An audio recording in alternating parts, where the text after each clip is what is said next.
Eu queria muito gravar esse vídeo para vocês, porque o Legal Design, ele mudou minha vida, mudou minha forma de prestação de serviço. Se você assistiu os outros vídeos desse canal e você viu os fluxos que nós temos, todos os processos que constam ali dentro do Notion de maneira organizada, saiba que tudo aquilo é graças ao conhecimento que eu tenho de Legal Design. E você vai falar, Karina, mas uma coisa não tem nada a ver com a outra. Fica até o final desse vídeo que você vai entender porque esse conhecimento que eu tenho eu quero repassar para você. Se você não me conhece, meu nome é Karina Mori, sou advogada. Tenho um escritório especializado em direito médico e direito da saúde, e nesse canal eu compartilho com vocês a rotina da minha advocacia, todas as ferramentas, as implementações que eu faço que dá certo aqui dentro do escritório. Então vamos lá, deixa eu explicar para vocês como que o Legal Design ele surgiu na minha vida, surgiu aqui dentro do escritório. Eu tenho mais de 20 anos de profissão, eu sou advogada há mais de 20 anos, mas esse escritório aqui ele tem 3 anos e meio. Depois de 20 anos trabalhando em um outro escritório, quando eu percebi, senti que a minha vida estava estagnada, eu decidi sair, seguir carreira solo e abrir esse escritório. E quando eu abri esse escritório, eu tinha duas certezas. Primeiro, que ele seria especializado em direito médico e direito da saúde, que era uma das áreas que eu já atendia lá no outro escritório, mas que aqui eu seria especializada nesse assunto. E o segundo, eu queria trabalhar, além desse conhecimento técnico especializado, verticalizado, também gostaria de trabalhar a jornada do cliente, a experiência do cliente. Por quê? Porque tanto lá no escritório como aqui também, eu já recebi muitos clientes que eles vêm traumatizados de outras relações que eles tiveram com outros advogados. Seja por conta da falta de informação, seja também porque o advogado que eles tinham contratado se colocavam numa posição superior, patamar superior, falavam em juridiquês e aquele cliente ele se via obrigado a confiar na prestação de serviço, confiar naquele advogado sem entender o que aquele advogado efetivamente estava fazendo para ajudá-lo. Isso era uma certeza que eu não queria aqui no meu escritório. Aqui no meu escritório, meus clientes seriam acolhidos e entenderiam cada etapa do processo. Eu tinha mais ou menos uma ideia de como eu faria isso, mas eu ainda não tinha nada estruturado. E aí, o que aconteceu?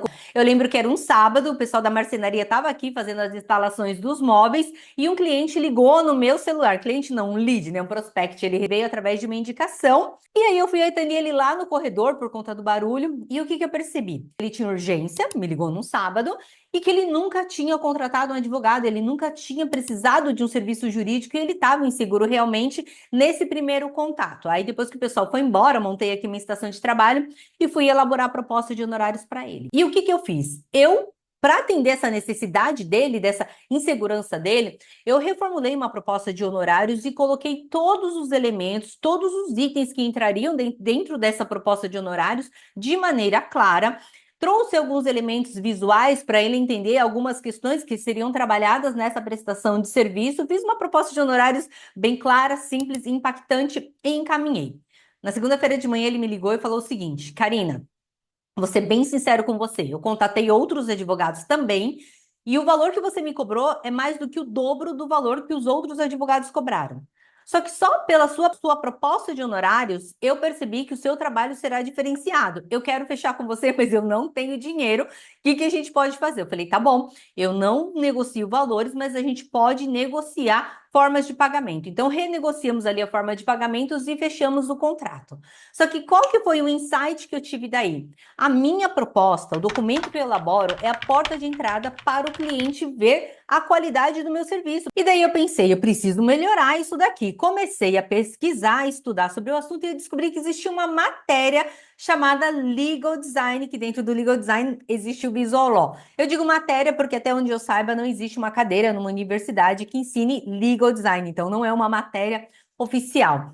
A partir daí, li muitos livros, fiz muitos cursos, participei de imersões, depois eu dei cursos sobre legal design, aulas, palestras, e eu posso afirmar para vocês que tudo hoje que nós conhecemos sobre legal design e visual law, ele está baseado no livro da design e advogada Margaret Hagan. Margaret Hagan é advogada e também virou design, e hoje ela comanda o laboratório de legal design lá na Universidade de Stanford. Ela tem um livro chamado Law by Design, vou deixar o link aqui, caso vocês queiram ler, porque é um livro online, está escrito em inglês, mas se você colocar lá o tradutor, você consegue ler ele em português. E o que a Margaret Hagan ela conta nesse livro? Que ela era advogada e ela se sentia alérgica ao direito, ela se sentia alérgica ao sistema legal, porque ela entendia que o sistema legal ele era muito complicado e distante. E aí, nessa época, ela namorava um cara, ou era noiva de um cara que fazia um curso de design lá na Universidade de Stanford e até que ela decidiu ir lá para entender como que eles faziam, como que eles desenvolviam serviços e produtos centrados na pessoa do usuário. E foi daí que surgiu a ideia de unir o design com o direito. Porque o que que é o design? Vou trazer de forma simples para que vocês entendam. O design é tudo que é criado, desenvolvido de maneira a atender o usuário daquele produto e daquele serviço. Vou exemplificar. Quem é da minha época, quem é mais antigo, lembra que a lata do Nescau, antes da tampa de borracha, antes da tampa de plástico, tinha uma tampa de metal. E para você abrir o Nescau, ou você ferrava com toda a tua unha, para quem tivesse unha, e quem não tivesse unha não abria, ou você precisava de uma colher para abrir a tampa. Um design pensou em remodelar a tampa do Nescau para atender a necessidade do usuário. Quando um carro é lançado, um novo modelo de carro, tem os engenheiros ali que vem toda a parte do maquinário, mas tem a pessoa que olha e pensa, esse carro aqui, ele é um carro mais destinado à família. O que que a gente pode melhorar? A gente pode colocar um porta-treco aqui, um porta-copo para facilitar a vida da mãe? Isso que é o trabalho do design, é criar, trazer inovações para melhorar a experiência do usuário, centrado na pessoa do usuário. E aí a Margaret Hagan falou, o sistema legal hoje, ele é dessa forma, e agora pega essa palavra, sistema legal. O que que é o sistema legal? Sistema legal não é o que está nos livros, sistema legal não é o EPROC, o ESAGE, sistema legal é aquilo que é vivenciado pelas pessoas que precisam da justiça. Então, o sistema legal é o que é vivenciado pelo leigo que precisa de um serviço jurídico, ele é vivenciado pelo leigo que está simplesmente pegando uma lei, tentando entender qual que é o direito dele. Sistema legal é aquilo que nós, eu, você, advogados, vivenciamos hoje na nossa prestação de serviço, os juízes, quando pegam petições para ler, tudo isso é entendido pela Margaret Hagan como o sistema legal. E ela quis trazer essa abordagem do design para trazer inovação, tá? Para trazer simplicidade, clareza para um campo que é historicamente reconhecido como algo burocrático e algo complicado. Se até então você achava que legal design e visual law eram sinônimos, daí você já pode tirar já essa primeira ideia, porque legal design, ele é o gênero da qual o visual law é espécie. Então, lembra da época da faculdade? Por exemplo, quando a gente falava em contratos, contrato é gênero da qual o contrato de locação é espécie, é a mesma coisa. Então, legal design é a mãe, é o maior guarda-chuva, que é realmente você trazer abordagens de design para o sistema legal, sendo que dentro dessas abordagens, no livro a Margaret Hagan fala em 6, mas aqui vamos falar só sobre o principal, que é o visual law, é uma das maneiras de você trazer essa simplicidade, essa clareza, que o que que é? É você trabalhar nos seus documentos jurídicos, trazendo elementos visuais, trazendo uma outra abordagem que é a linguagem simples, para tornar esse documento compreensível para o usuário. É por isso que tem muita gente que tem preconceito com visual law, por quê? Porque foi elaborado por pessoas que não estudaram visual law e vão lá e transformam aquela petição em um encarte de revista ou então trazem elementos que não têm relação alguma com o usuário e aí a pessoa que recebe acha aquilo ali uma palhaçada. Por quê? Porque você não pensou, não estudou sobre visual law e não sabe que você tem que elaborar documentos pensados especificamente na pessoa do usuário. A petição que eu elaboro é diferente do contrato que eu elaboro. A petição que eu elaboro é diferente do termo de consentimento de livre esclarecido que eu elaboro. Por quê? Porque cada pessoa é um usuário diferente. Fizemos aí a divisão de visual law e legal design.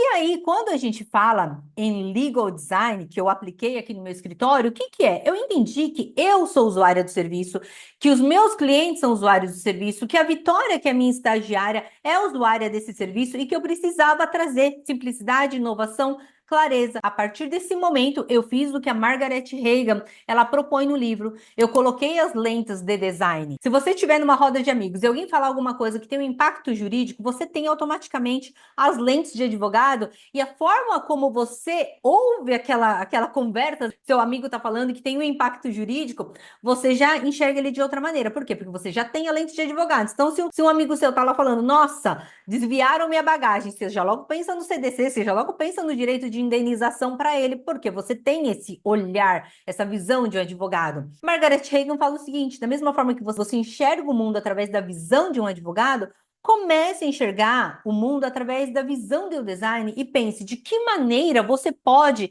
trazer facilidade, clareza e melhorar De que maneira você pode contribuir para melhorar o sistema legal de acordo com essa abordagem de design? E foi isso que eu comecei a aplicar no meu escritório. Tem muitas pessoas que falam o seguinte para mim: Karina, você tem uma facilidade, aí Karina queria ter essa criatividade. Não é isso, não é facilidade, não é criatividade. É porque eu estudei e eu coloquei as lentes de design. Hoje eu consigo enxergar o mundo de uma forma diferenciada. Então, todo o serviço que eu vou prestar, tudo que eu vou fazer, eu falo, gente, de que maneira eu posso melhorar a vida do usuário desse serviço? Quem é que vai ser o usuário? Eu estou prestando um serviço para o meu cliente, eu estou tentando trazer alguma informação para a minha equipe. O que, que é que eu estou fazendo e eu posso melhorar, trazer mais clareza e tornar o direito mais próximo para essa pessoa? Esse é o objetivo.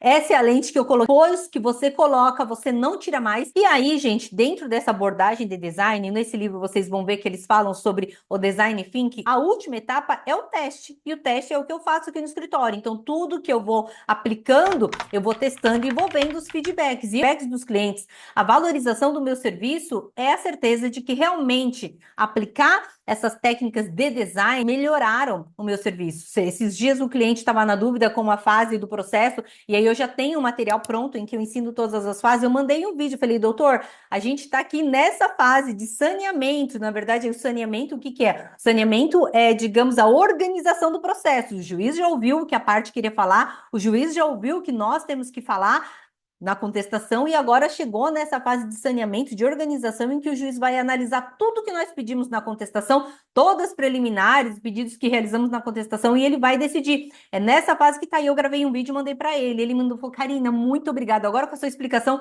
trouxe muito mais clareza para mim. Isso é teste, isso é demonstração de que a aplicação do legal design está funcionando aqui no escritório. Por isso que eu falo, legal design, ele mudou a minha forma de prestação de serviço.